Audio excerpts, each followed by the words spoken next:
Hello students, welcome to digital platform of Winsome International School. हमने SOF की classes शुरू कर रखी है। इसमें हम क्लास 6 का साइंस का चैप्टर नंबर 10 नेचुरल रिसोर्सेज आज हम पढ़ने वाले हैं।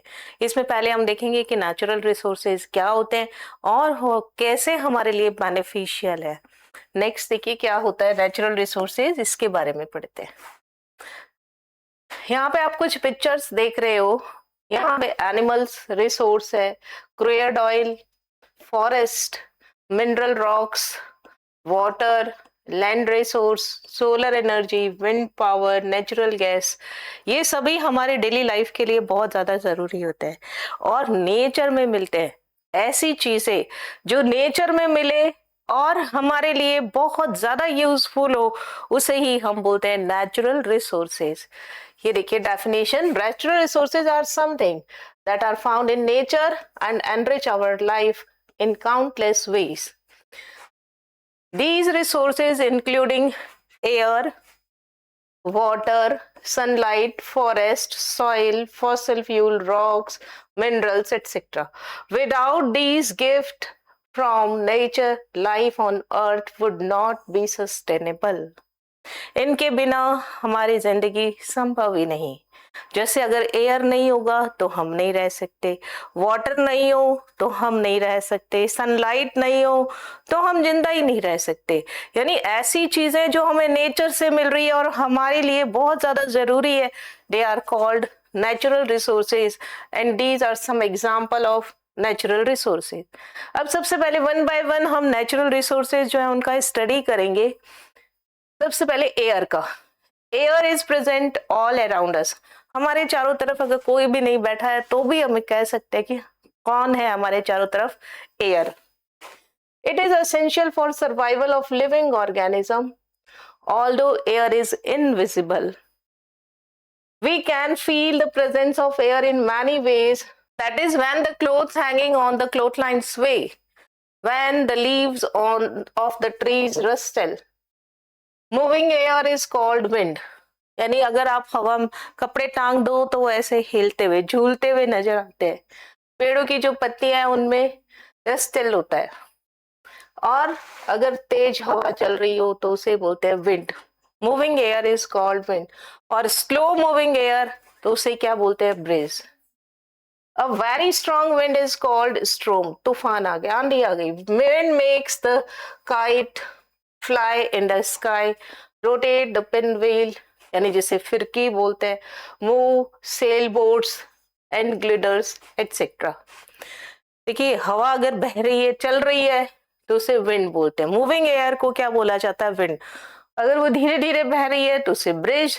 बहुत तेज हो रही है, चल रही है तो उसे स्ट्रोम, जैसे आंधी आना, तूफान आना, स्ट्रोम। और विंड की वजह से ही आसमान में पतंगे उड़ती है, पिन व्हील यानी फिरकी रोटेट करती है, और स्नेल बोट जो होती है वो आगे बढ़ती है, ग्लिडर्स आगे चलते हैं।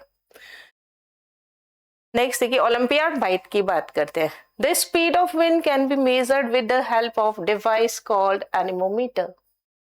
Very important. एनीमोमीटर से हम क्या मालूम करते हैं, एनीमोमीटर से हम विंड की स्पीड मालूम करते हैं। Speed of wind measured with the help of device called anemometer। यहां से आपको ये दिखाई दे रहा है। weathercock, this is weathercock, shows the direction in which the air is moving at the place। हवा किस दिशा में चल रही है, डायरेक्शन जो होता है किसका, विंड का, वो किससे मिलता है, वेदरकॉक से। यहाँ पे ये कॉक होगा, ये डायरेक्शन अपने आप मूव हो जाएगी और ये बता रहा है north south east west, direction भी शो होता है। यानी वेदरकॉक से डायरेक्शन मालूम होती है और स्पीड ऑफ विंड जो होगा वो एनीमोमीटर से मालूम होता है। नाउ एटमॉस्फेयर क्या होता है। The earth is surrounded by a huge blanket of air as the atmosphere. Earth के चारों तरफ एक बहुत बड़ा ब्लैंकेट जैसा होता है। जैसे आप अपने ऊपर बहुत मोटा कंबल ओढ़ ले तो वो जो कंबल होगा वो क्या कहलाएगा यहाँ पे, atmosphere. The atmosphere is dense, बहुत थिक होता है। एट द सरफेस, अगर सरफेस के पास होगा तो थिक होगा, और थिन होता है जैसे जैसे हम ऊपर की तरफ, अर्थ से ऊपर की तरफ जाते हैं। The atmosphere is made of 5 different layers that are the troposphere, stratosphere, mesosphere, thermosphere and exosphere. Number लिख देते हैं यहाँ पर, troposphere, stratosphere, mesosphere, thermosphere and exosphere. ये देखिए पीछे डायग्राम भी दे रखा है, यहाँ देखिए, ये अर्थ के सबसे पास में troposphere, stratosphere, then meso, then फिर से ट्रोपो कैसे आ गया, एक्सोस्फेयर। यहाँ पे क्या आएगा, देखो थर्मोस्फेयर आएगा, ट्रोपो नहीं आएगा, ये थर्मो आएगा। इसे मैं सही कर देती हूँ, थर्मो। और नेक्स्ट वन क्या होता है, एक्सोस्फेयर। तो हमारे पास में 1 2 3 4 5, कितनी लेयर होती है, 5। ये इसका डिस्टेंस है, 20 kilometre, 50, 85, 690 and 1000।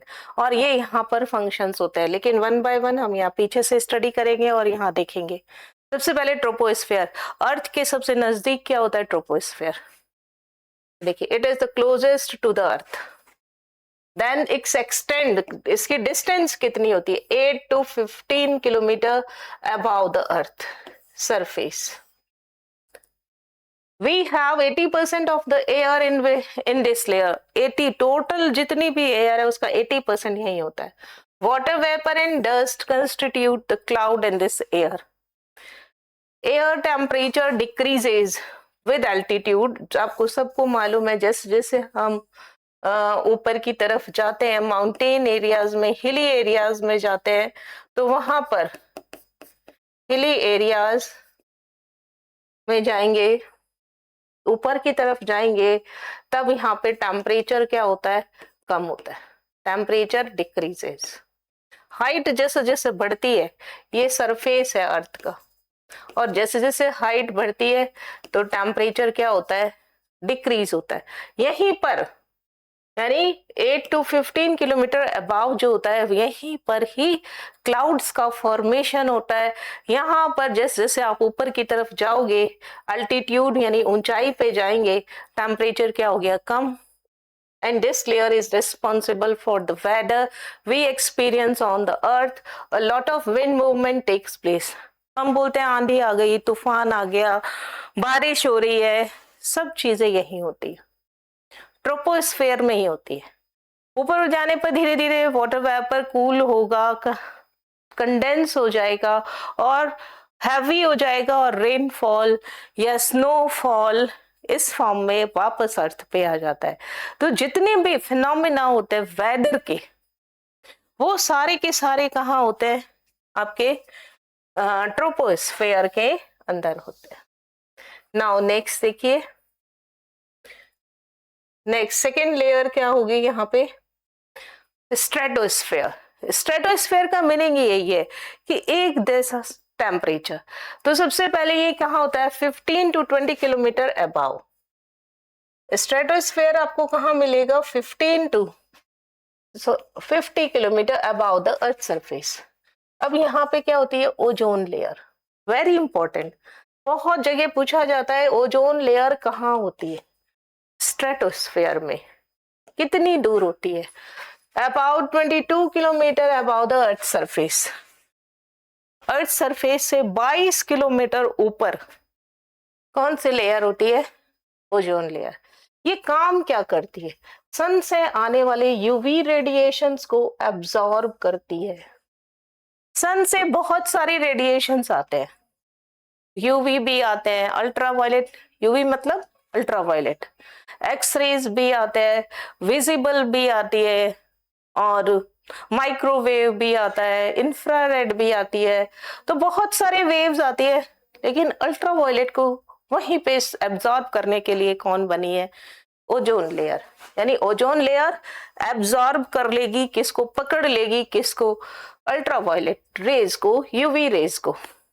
The air is much thinner here. Air temperature increases with altitude. देखिए कितनी बड़ी बात है, जब आप 15 किलोमीटर तक जाते हैं, मीन्स कहाँ थे, जस्ट जैसे ऊपर की तरफ जाते हैं अल्टीट्यूड पे टेम्परेचर डिक्रीज होता है. यहाँ देखिए 15 से अबाव जाएंगे, एयर थिन हो गई, टेम्परेचर इंक्रीज होगा with altitude. This layer is less turbulent and provide a smooth ride. Turbulent नहीं होता, तूफान नहीं आते, आंधी नहीं आती, बारिश नहीं होता, एकदम स्मूथ रहता है राइड. और कमर्शियल जो पैसेंजर होते हैं, एयरक्राफ्ट होते हैं, ये इसी के अंदर जाते हैं. लोअर एटमॉस्फेयर में, ऊपर की तरफ तो कौन है, ozone layer. Avoid strong winds and bad weather, जिससे कि विंड जो चल रही है उसे बचा जा सके. देखिए यहाँ पे ये बात की हमने ट्रोपोस्फेयर की. नियर अबाउट 15 किलोमीटर तक आपके पास कौन रहता है, ट्रोपोस्फेयर. पेड़ पौधे हैं यहाँ पर, तो वेदर जो चेंज होता है ना, जितना भी एटमॉस्फेयर में चेंज है वो सब इसके अंदर होगा. और जैसे हम ऊपर गए यहाँ से 15 to 80 किलोमीटर, ये ओजोन लेयर कहाँ पे मिलती है, लगभग 22 किलोमीटर. तो एयरक्राफ्ट लोअर में चलते हैं. ये रही ओजोन लेयर. ओजोन लेयर क्या काम करेगी, अल्ट्रावायलेट रेज को एब्सॉर्ब कर लेगी, यूवी, जो किससे आ रहे हैं, सन से. यहां तक आप जाएंगे तो आपको यहाँ पे क्या मिलेगा, टेम्परेचर जो है बहुत इंपॉर्टेंट है. टेम्परेचर जो है यहाँ पे क्या हो रहा है, टेम्परेचर यहाँ पे डिक्रीज होगा जिस जैसे हाइट बढ़ेगी. लेकिन यहाँ पर क्या होगा, हाइट बढ़ने पर टेम्परेचर भी क्या होगा, इंक्रीज होगा. तो एयरक्राफ्ट कहाँ पे बढ़ते हैं, कहाँ पे चलते हैं, लोअर स्ट्रेटोस्फेयर में. अपर स्ट्रेटोस्फेयर में कौन होता है, ओजोन लेयर, जो क्या काम कर रहा है, अल्ट्रावायलेट रेज को एब्सॉर्ब कर रहा है. यहाँ पे स्ट्रेटोस्फेयर में कोई स्ट्रॉम्स नहीं, कोई आंधियां नहीं, कोई तूफान नहीं, कुछ हलचल नहीं, इसलिए स्मूथ राइड के लिए रेस्पॉन्सिबल होता है. Now third one is mesosphere. The layer directly above the stratosphere extended from 50 to 80 kilometer above the Earth's surface. The mesosphere is a cloud cold layer. देखिए फिर से, पहले इंक्रीज, डिक्रीज, फिर increase, और यहाँ तो देखो मीजो में तो क्या, cold layer. Whether the temperature generally decreases with increasing altitude. In fact, there is the coldest layer of Earth atmosphere. Most of the meteorite burns up in this layer. जो meteorite होते हैं वो यहीं पे देखिए, meteor बर्न हो जाते हैं, बर्न हो रहे हैं, है ना, near about 50 to 80 kilometre above from the Earth's surface. तो मेसोस्फेयर कोल्ड होगा, टेम्परेचर डिक्रीज होएगा ऑन इंक्रीजिंग अल्टीट्यूड, और यहाँ पे क्या होता है, मीटेओराइट्स जो होते हैं बर्न होते हैं इस लेयर के अंदर. Now next one is thermosphere, 80 to 640 kilometre about the earth surface. It is the hottest layer. देखिए ऊपर जाने पे कितना एबनॉर्मली टेम्परेचर इंक्रीज और डिक्रीज हो रहा है. जैसे जैसे आप ट्रोपोस्फेयर में जा रहे हैं तो एल्टीट्यूड बढ़ेगा तो टेम्परेचर डिक्रीज, स्ट्रेटोस्फेयर में जा रहे हैं तो फिर इंक्रीज हो जाता है, इंक्रीजिंग एल्टीट्यूड, और फिर ऊपर वाली लेयर तो कोल्डेस्ट, और उससे ऊपर वाली तो हॉटेस्ट होगी, है ना. Satellite orbit around the earth in this layer. Satellite यहीं पे लॉन्च किए जाते हैं, लोअर अर्थ ऑर्बिट के जो सैटेलाइट है वो यहाँ पे लॉन्च किए जाते हैं, है ना, 1000 किलोमीटर तक के अंदर इनको लॉन्च कर दिया जाता है. Ionosphere is not separate layer. देखिए बहुत इंपॉर्टेंट है, स्ट्रेटोस्फेयर में आपको क्या मिला, ओजोन लेयर। और आयनोस्फीयर कहाँ मिला आपको? थर्मोस्फीयर में, क्योंकि टेम्परेचर बहुत ज्यादा है। जितनी भी गैसेस होती है वो किस में कन्वर्ट हो गई? आयंस के अंदर। It is a series of region of parts of mesosphere and thermosphere. अलग नहीं कर सकते। जैसे आपने बताया कि ओजोन लेयर 22 किलोमीटर अबाव होगा, ये दोनों के बीच में है, मेसोस्फीयर के और थर्मोस्फीयर के, where high energy radiation from from electrically charged atoms and molecules called ions which reflect the radio waves. इसीलिए सैटेलाइट यहाँ पे लगाते हैं, क्योंकि ये क्या रिलीज कर रहे हैं?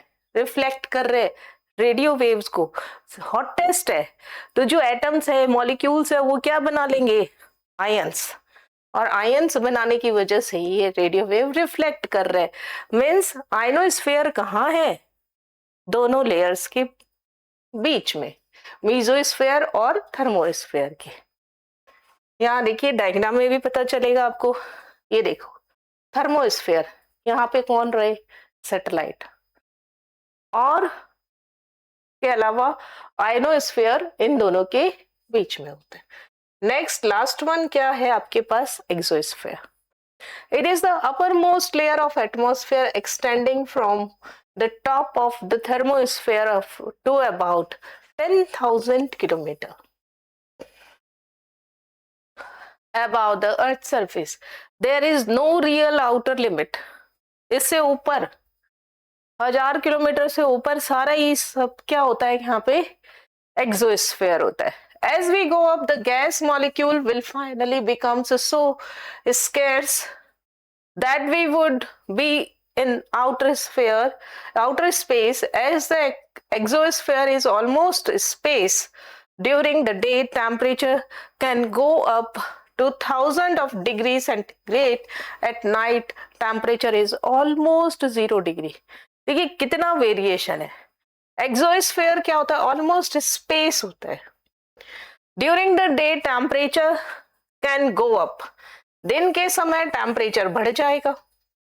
कितना? Thousands of degree, 1000 degree, 1500 degree, 1600 degree, 1700 degree. And night के अंदर क्या होगा? टेम्परेचर ऑलमोस्ट 0 हो जाता है। तो बहुत वेरिएशन है यहाँ पर। देखिए यहाँ पर भी 1000 किलोमीटर से अबाव क्या होता है यहाँ पे? एक्सोस्फीयर है ना। 690 किलोमीटर तक सैटेलाइट लॉन्च किया जाता है। लोअर अर्थ ऑर्बिट होता है, ये सैटेलाइट लोअर अर्थ ऑर्बिट में होता है। और इससे ऊपर नियर अबाउट 36,000 अबाव पे आपके जियो सिंक्रोनाइज सैटेलाइट लॉन्च किए जाते हैं। आपके जो टीवी चैनल्स हैं जहाँ पे आपके पिक्चर्स वगैरह आप आराम से देख पा रहे हैं टीवी की, तो वो सब केबल वगैरह कहाँ लगी हुई है? जियो सिंक्रोनाइज्ड ऑर्बिट में 36,000 किलोमीटर अबाव लगी हुई है एक्सोस्फीयर के अंदर। यहाँ पे दिन का समय देखिए temperature thousands of degree increase हो जाएगा और रात में 0 डिग्री सेंटीग्रेड। तो टेम्परेचर का वेरिएशन आप यहाँ ध्यान रखेंगे कि कैसे कैसे होता है। Now composition of air. ये क्या था? एटमॉस्फेयर में लेयर्स कितनी है, कौन कौन सी लेयर्स है, किसमें क्या फिनोमिना होता है। अब हम क्या कर रहे हैं कि एयर तो है, परंतु उसमें कौन कौन है भैया एयर के अंदर? हमने ये पढ़ लिया कि यहाँ पे कितनी कितनी चीज लेयर, कहाँ पे डेंस है, कहाँ पे थिन है, क्या टेम्परेचर का वेरिएशन रहेगा, लेकिन उस एयर में क्या क्या चीजें हैं वही हम पढ़ने वाले। यहाँ पे आपको पिक्चर में दिखाई भी दे रहा है 78% नाइट्रोजन है, 21% ऑक्सीजन है और 1% में carbon dioxide and other gases है। Earlier air was considered to be a single substance. पहले तो ऐसे कहते थे एयर क्या है? सिंगल है। But no, air is a homogeneous mixture. Air क्या है? Air is always homogeneous.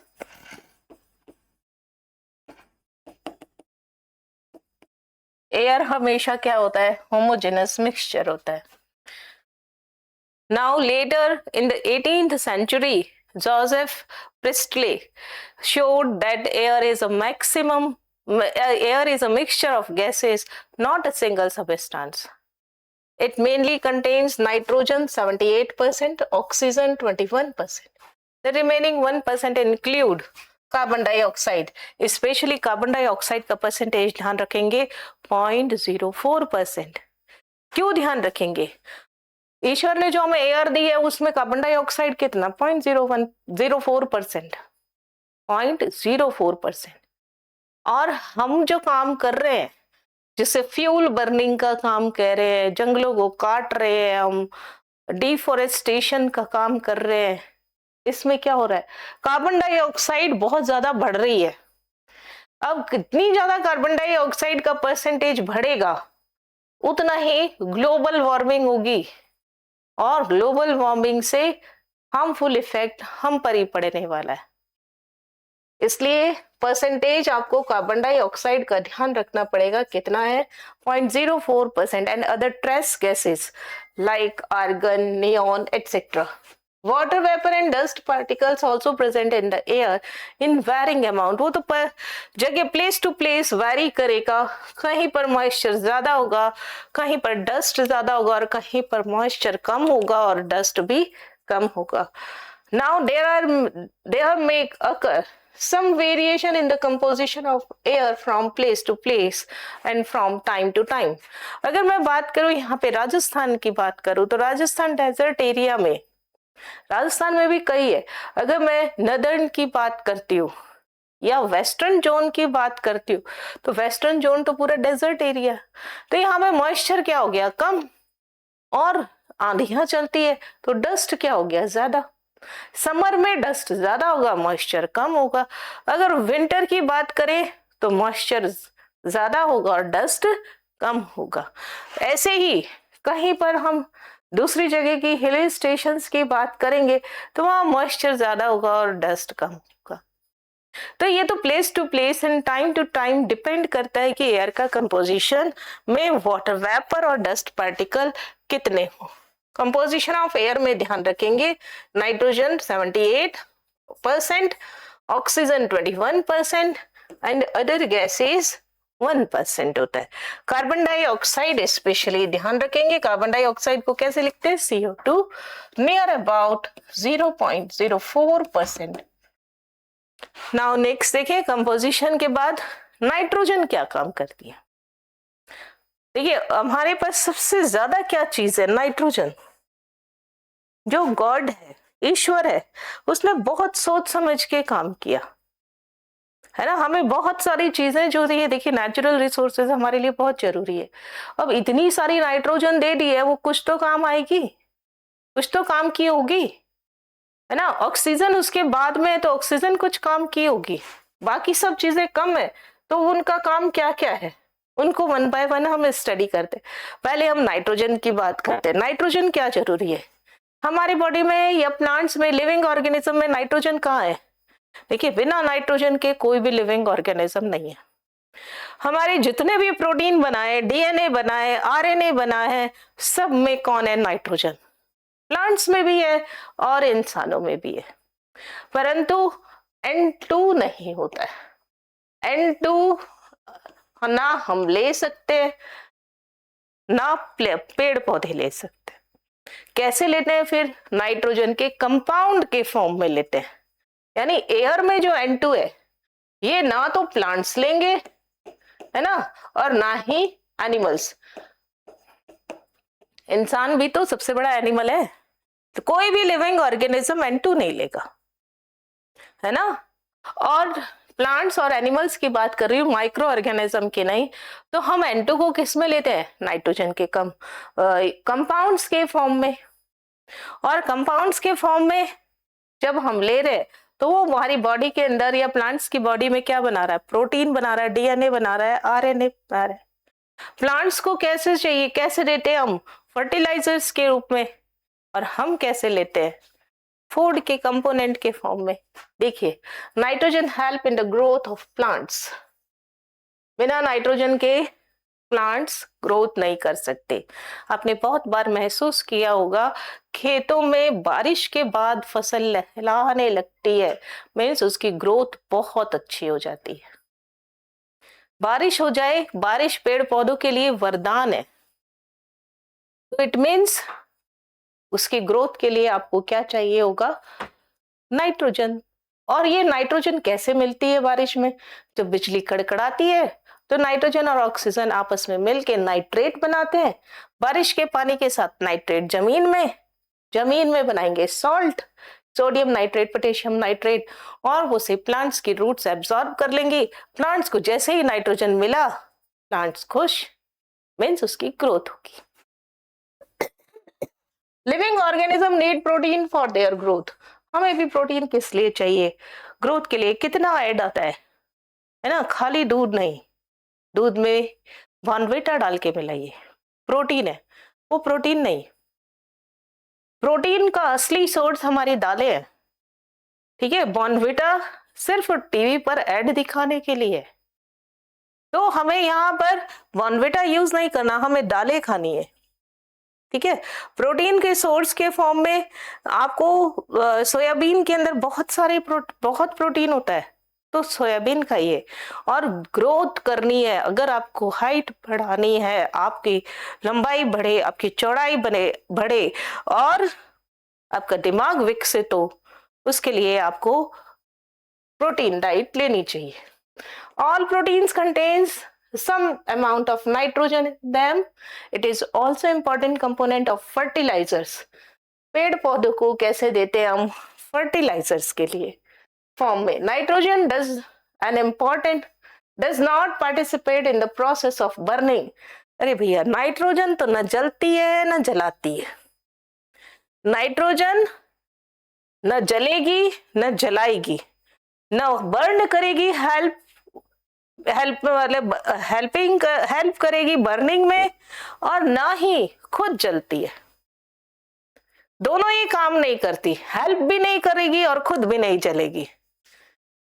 Nitrogen is also use in food packaging to keep food fresh. आप चिप्स खाते हैं, कुछ समय के अगर घर में भी कोई चीज फ्राई करके रखो तो कुछ टाइम के बाद एयर टाइट रखने पर उसमें तेल की स्मेल आ जाती है। अब पैकेट वाली चीज के अंदर बाजार में जो मिल रहे हैं कुरकुरे चिप्स, इसमें नहीं आता, क्योंकि इसमें क्या फिल कर देते हैं, नाइट्रोजन गैस। बाजार में आप ऐसे हवा निकले हुए कुरकुरे नहीं लेंगे, पैकेट का हवा निकला हुआ हो तो वो कुरकुरा नहीं लेंगे, वो चिप्स नहीं लेंगे। कौन सा लेते हैं, जिसमें हवा भरा है। और हवा कौन सी भरी होती है इसमें, nitrogen. Now oxygen. Oxygen is essential for survival of all living organism. हम जिंदा ही ऑक्सीजन की वजह से, पेड़ पौधे भी किस लिए जिंदा है, ऑक्सीजन की वजह से। पशु भी किस लिए, कैसे जिंदा है, ऑक्सीजन की वजह से। It required for respiration. Respiration plants में भी होता है, रेस्पिरेशन हम में भी होता है, रेस्पिरेशन दूसरे जंतुओं में भी होता है। रेस्पिरेशन में हम O2 इनटेक करते हैं और CO2 एक्सेल करते हैं। During respiration we breathe in oxygen and breathe in oxygen and breathe out carbon dioxide. It also helps us to convert food we eat into energy. हम जो खाना खा रहे हैं उससे आपको एनर्जी मिलती है, क्यों, जो आप ऑक्सीजन ले रहे हो ना, वो अंदर उस फूड को बर्न करती है, और बर्न करने से CO2 बनेगी, H2O बनेगा और एनर्जी। वो एनर्जी आप वर्क करने के काम में लगाते हो, CO2 को बाहर निकाल देते हो, H2O जितना आपकी बॉडी में रिक्वायर्ड होता है उतना आप एब्जॉर्ब कर लेते हैं आपकी बॉडी, और जो एक्स्ट्रा होता है उसे यूरिन के थ्रू, पसीने के थ्रू बाहर निकाल देती है। Oxygen support the process of burning. भैया सीधा सा फंडा है। O2 क्या काम करेगा, यहां लिख देते हैं, देखिए N2 never help in burning, help in burning बहुत इंपॉर्टेंट है ये। N2 न जलती है न जलाती है, और नेवर बर्न इटसेल्फ, न जलेगी न जलाएगी। O2 क्या काम करती है, O2 help in burning. Burning में अगर कागज जलाना है, कपड़ा जलाना है, लकड़ी जलानी है, कुछ और चीज जलानी है, आपको क्या चाहिए? ऑक्सीजन। ऐसे ऐसे हवा डालते हैं, है ना, ऊपर पंखे से हवा डालेंगे, कागज से हवा डालेंगे ताकि वो बर्न हो जाए। H2, H2 क्या काम करेगा? H2 burns itself, खुद जलेगी। H2 खुद जलती है, O2 दूसरों को जलाती है, N2 न जलती है न जलाती है। कॉमन सा फंडा, ये आपको ध्यान रखना पड़ेगा, बहुत इंपॉर्टेंट, कि अगर मुझे जलाने के लिए चाहिए किसी चीज को तो मैं किसको लूंगी? O2 को।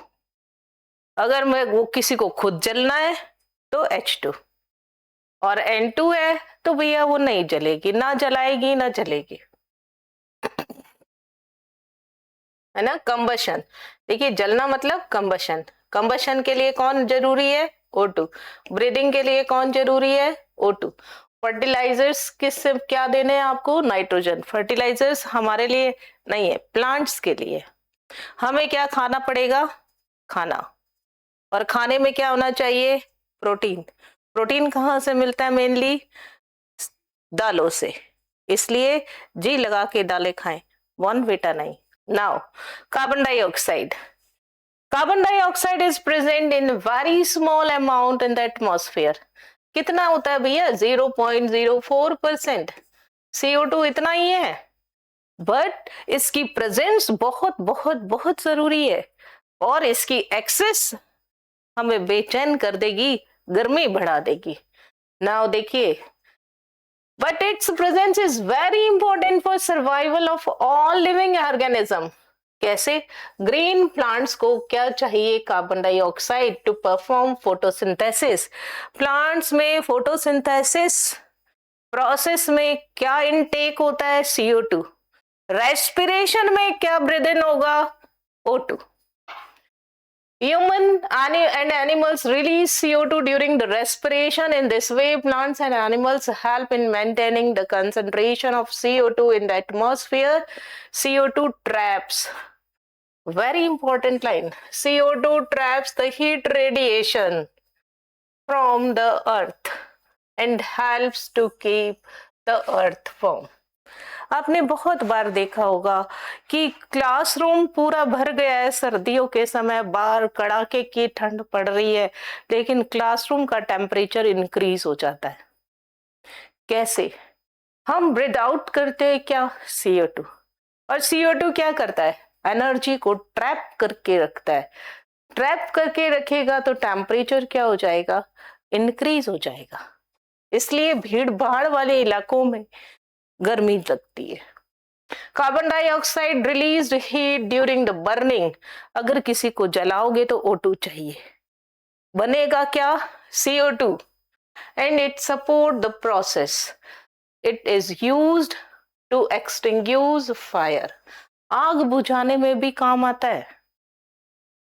जो आपके फायर एक्सटिंग्विशर लगे होते हैं, चाहे शॉप्स में, चाहे आपके स्कूल में, ऐसे रेड कलर का बॉक्स जैसा, उसमें CO2 हाईली कंप्रेस्ड फॉर्म में होती है, और इसके जब बटन ऑन करे, आग लग जाए और उसका बटन होता है यहाँ पे प्रेस करना पड़ता है, तो CO2 हाई प्रेशर से लो प्रेशर, बाहर की तरफ एटमॉस्फेयर में लो प्रेशर है तो बहुत तेजी के साथ फैलती है और पूरी आग को बुझा देती है। ठीक है, CO2 का क्या काम है? अर्थ का टेम्परेचर मेंटेन रखना और फायर एक्सटिंग्विशर में फोटोसिंथेसिस। देखिए ये फ्लावर प्लांट, इतना सुंदर सा प्लांट, ये क्या करता है? लाइट लेगा, CO2 लेगा, पानी लेगा, और हरा रंग क्लोरोफिल की प्रेजेंस में क्या बना देगा? कार्बोहाइड्रेट। और क्या बना देगा? ऑक्सीजन। CO2 लेगा और ऑक्सीजन बनाएगा। फोटोसिंथेसिस का प्रोसेस यहां लिख देते हैं। फोटोसिंथेसिस में क्या होता है? इन फोटोसिंथेसिस भैया किस में होगा? ग्रीन प्लांट्स में। कौन कौन पार्टिसिपेट करेंगे? इसको CO2 चाहिए एटमॉस्फेयर से, पानी मिलेगा रूट्स से, प्रेजेंस किसकी रहेगी? सनलाइट की, और हरे हरे रंग वाला क्लोरोफिल। जैसे ही इसे ये सब चीजें मिली, इसने फटाक से क्या बना लिया? कार्बोहाइड्रेट, यानी ग्लूकोज, है ना? ग्लूकोज लिख देती हूँ। ग्लूकोज क्या होता है? कार्बोहाइड्रेट। स्टार्च भी बना सकता है ना, मैं यहाँ पे कार्बोहाइड्रेट। और साथ में क्या बनाएगा? O2 gas. गैस है इसलिए बाहर निकल जाएगी। और कहाँ होता है ये? लीव्स में, ग्रीन कलर लीव्स में। लीव्स में स्टोमेटा होते हैं, छोटे छोटे पोर्स होते हैं, जिसे स्टोमेटा बोलेंगे। वो CO2 को पकड़ लेंगे, H2O को रूट पकड़ रहा है, दोनों पहुंचा दिए। सनलाइट होनी चाहिए, और क्लोरोफिल की प्रेजेंस में ये क्या बना देते हैं? Glucose plus O2।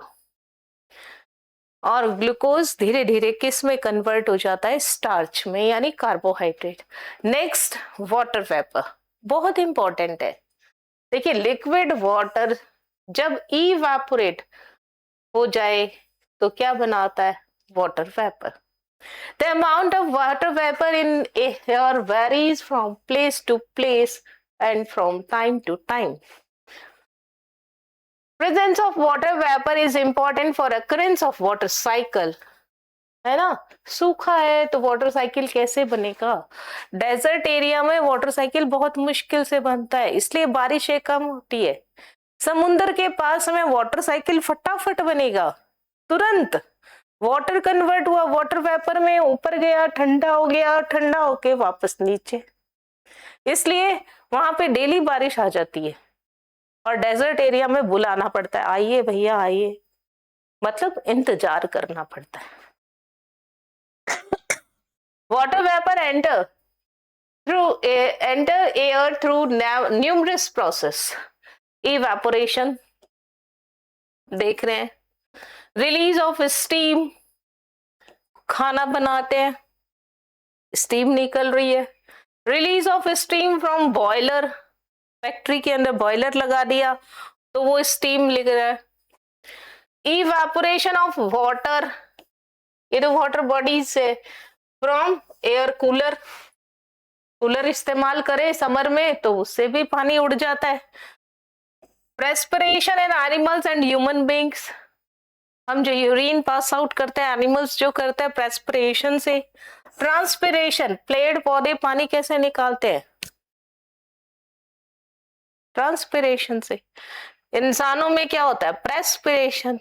इवापोरेशन हो जाए, चाहे एयर कूलर से हो, चाहे आपका वाटर बॉडी से हो, या स्टीम बन जाए बॉयलर के अंदर और खाने के समय, ये सब वाटर वेपर बनाते हैं। वाटर वेपर ऊपर जाएगा, इसने वाटर साइकिल दिया नहीं है, यहाँ लिख देते हैं वाटर साइकिल। वाटर साइकिल में क्या होगा? किसी भी प्रोसेस से क्या बन जाए? वाटर बन जाए।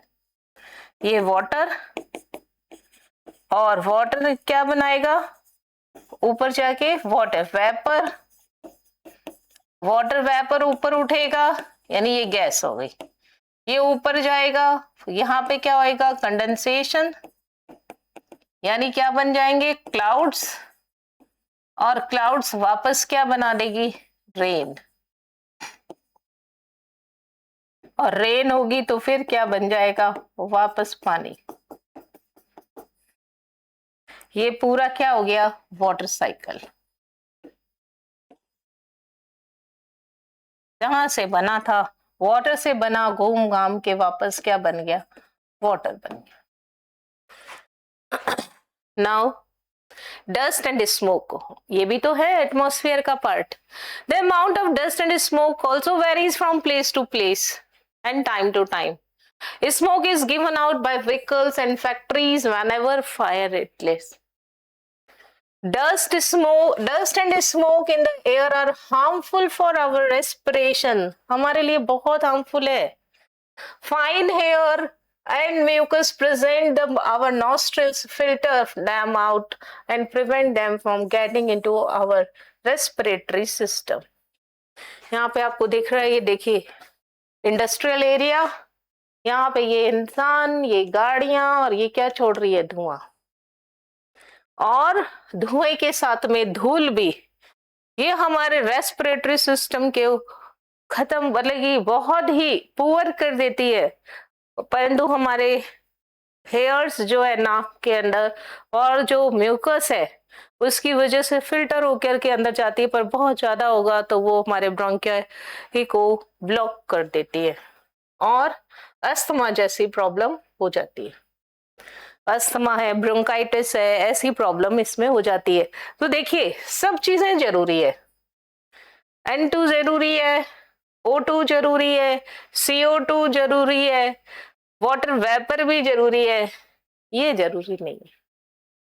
इसलिए हमें ऐसा काम करना चाहिए जिससे डस्ट और स्मोक कम हो। वो काम क्या है? पेड़ पौधे लगाएं, जंगल लगाएं, पेड़ पौधे इनको पकड़ने का काम करते हैं और एनवायरनमेंट को क्लीन रखते हैं। नाउ देखिए olympiad bite, place near the sea are expected to more humid. बिल्कुल सही बात है, समुद्र के पास में मॉइस्चर बहुत ज्यादा हो जाता है। मॉइस्चर अगर ज्यादा होगा तो ह्यूमिडिटी ज्यादा होगी। In rainy season the most humid time than other season of the year. इसी तरीके से रेनी सीजन में भी ह्यूमिडिटी ज्यादा होती है। Haze in the atmospheric phenomena where dust, haziness आ जाती है, देखने में प्रॉब्लम आती है ना, दूर तक हम देख नहीं पाते। किसकी वजह से? Dust and smoke and other dry particles obscure the clarity of sky. Means अगर आसमान में धुआं है, धूल है, ड्राई पार्टिकल्स है तो हमें दूर तक क्लियर दिखाई नहीं देता। यही वजह है जितने भी ऐसे सिटी है जहां पर, जैसे दिल्ली की बात करें, जयपुर की बात करें, कलकत्ता की बात करें, बॉम्बे की बात करें, बेंगलोर की बात करें, वहां पे पोल्यूशन बहुत ज्यादा है।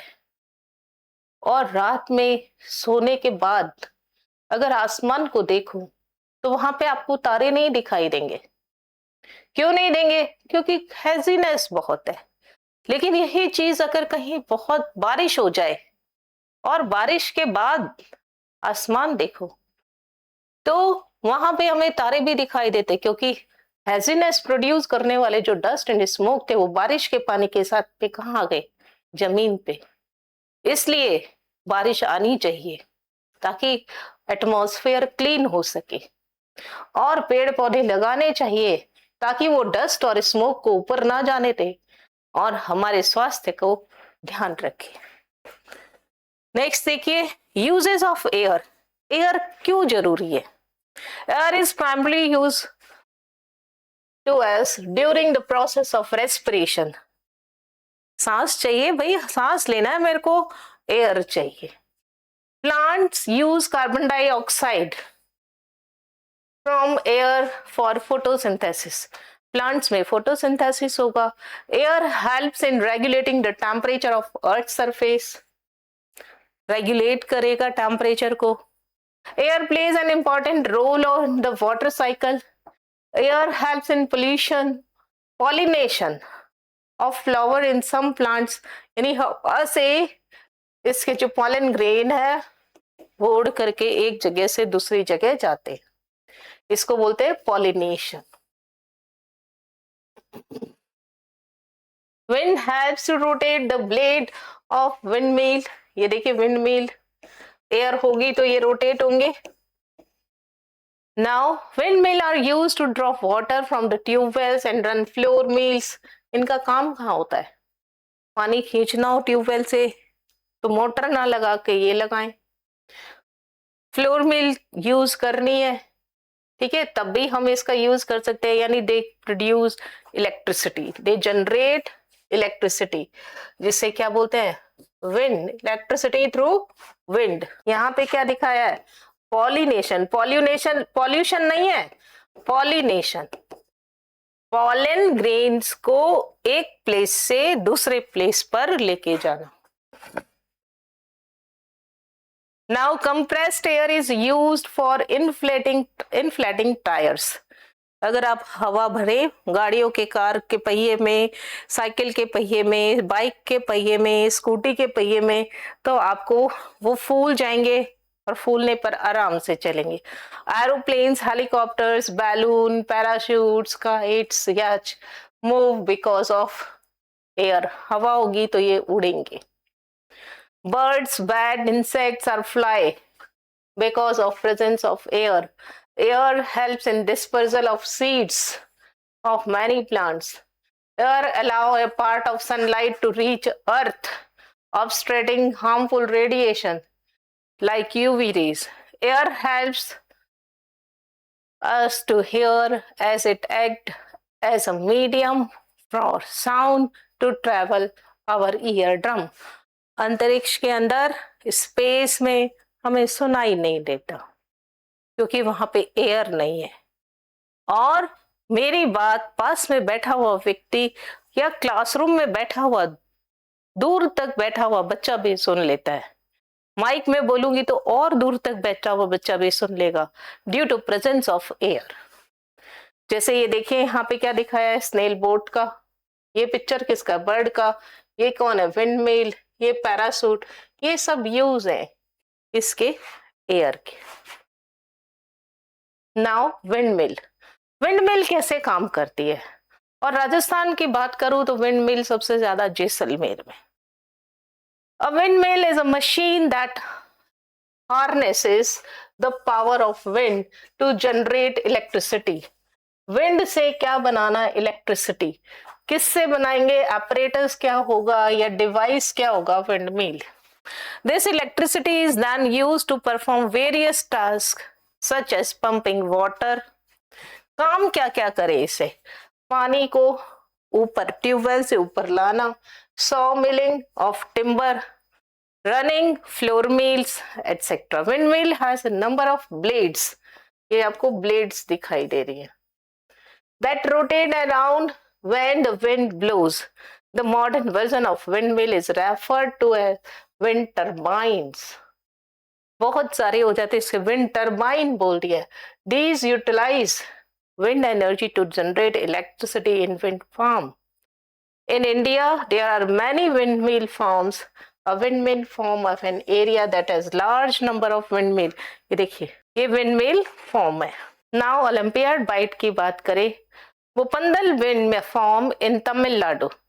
जैसलमेर राजस्थान की बात करें, Jaisalmer wind park in Rajasthan and Brahmanvel wind farm in Maharashtra are some of the leading wind mill farm in our country. देखिए कहाँ कहाँ है, तमिलनाडु में मुपंदल wind farm in Tamil Nadu, Jaisalmer Wind Park in Rajasthan and Brahmanwell Wind Farm in Maharashtra. ये कुछ बहुत important wind farm है। Now we study properties of air. Some of important properties of air are कौन कौन सी? देखिए, air occupies space, air has weight and mass, air exert pressure, pressure exert करता है, air has energy, air is transparent, we can see through it, air moves upward on getting heated, air is affected by altitude, the air becomes thinner with increasing altitude. One by one example देखते हैं। Air occupies space. For example, if we try to push water bottle into bowl of water, with the mouth of the bottle pointing downward vertically, we will not be able to do so. But if we tilt the bottle a little, then water enter inside it and air bubbles come out. क्या कहना चाह रहा है? देखिए, एक तो चीज आपने बहुत बार किया होगा कि यहाँ पर अगर आप किसी ग्लास बकेट के अंदर, आपने बाल्टी के अंदर आपने पानी को भरा और उसमें एक ग्लास लिया, उस ग्लास के अंदर आपने रुमाल डाल दिया और उसको सीधा सीधा बाल्टी के तले तक ले गए और फिर ऐसे ही मतलब आपको कैसे करना है, एक ग्लास के अंदर उल्टा रुमाल लेना है, मतलब उल्टा करके ऐसे आपको करके बताते हैं। देखिए आपको इसमें क्या करना होगा, ये बेकर, इस बेकर के अंदर आप यहाँ पे कागज डाल लीजिए या कोई रुमाल डाल लीजिए, इसको एकदम फिक्स कर दीजिए, मतलब उल्टा गिरे तो वो गिरे नहीं। और इसे एक पानी से भरी हुई बाल्टी में ऐसे धीरे धीरे धीरे प्रेस करे ऊपर से और इसको नीचे तक, उसके तले तक, बॉटम तक ऐसे डुबो दे और वापस इसको ऐसे ही धीरे धीरे धीरे धीरे क्या करे, ऊपर की तरफ ले आए। और जब वो बाहर आ जाए पानी से, उसे आप ऐसे हल्का सा अंदर रुमाल या कागज है वो गिरना नहीं चाहिए, और फिर उसे आप सीधा करिए, अंदर कुछ भी गीला नहीं हुआ, इसका मतलब अंदर कोई चीज है, वो चीज क्या है, एयर। यहाँ पे ये यही बोल रहा है, if we try to push a water bottle into a bowl of water with the mouth of bottle pointing downwards vertically, ये देखिए उल्टा करके ऐसे डाल रहे हैं, we will not able to do so, हम आसानी से नहीं कर सकते, प्रेशर देना पड़ता है। If we tilt the bottle, यानी आप ऐसे डाल रहे हो, थोड़ा सा टेढ़ा करोगे, पानी इसके अंदर गया और वो सीधा का सीधा हम आराम से एयर बबल के फॉर्म में एयर जो होती है वो बाहर निकल जाती है और पानी से वो रुमाल या कागज जो है वो गीला हो जाता है। इससे क्या पता चलता है, एयर स्पेस ऑक्यूपाई करती है। Air has weight and mass like other matters. For example if we pump air into a deflected football, football में देखिए ये हवा भर रहा है, it becomes inflated and weight is increased. Air exert pressure, ये देखिए pressure, if we drink juice with a straw, it is the air pressure on the surface of liquid which forces draw into the straw when we suck it. Air has energy as it can move many things, है ना, आंधी चलती है ना, अपने साथ बहुत सारी चीजें उड़ा के ले जाती है। For example energy of moving air can move the blades of wind turbines and wind turbines convert the energy into electrical energy for our use. Air is transparent, we can see through it, हम आराम से देख सकते हैं। Air moves upward on getting heated. Air is affected by altitude. Air becomes thinner with increasing altitude. What are the properties of air? Air exists because it has weight, air has mass, air exerts pressure, air be compressed, air has temperature, air is all around us and it takes space. आज के session में हम इतना ही करेंगे। Thank you so much.